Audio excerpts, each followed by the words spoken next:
In this module, we are going to talk about the resultant of non-concurrent forces in a plane.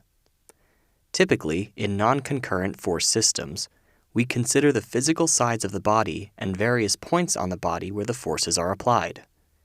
Bodies considered in statics are usually assumed to be rigid, unchanging. Bodies such as structures or machines are never completely rigid and deform or change shapes as a result of the forces that act on them.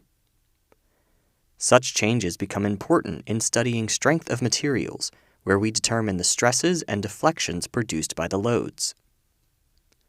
With the free body occupying more than a point, we must consider force systems that are not concentrated at a point, but distributed over a surface or throughout a volume. Examples of such systems are wind pressure on the structure, water pressure, the weight of the body, like the dead load of a structure or house, and the live load of a structure, such as the occupants of a building.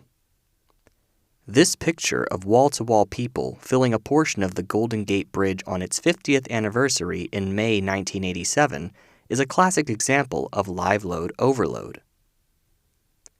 This takes us to a very important concept, transmissibility.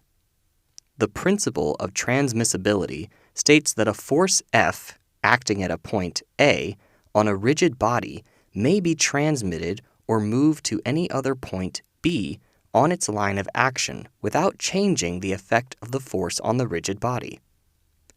If we consider a bar acted on by two equal and opposite forces making use of the principle of transmissibility, we move the force that acts at B to A. From the point of view of rigid body statics, the systems are both in equilibrium and identical. The bar shown in Figure A is in tension. There is an internal force between A and B equal to F, and the length of the bar will increase.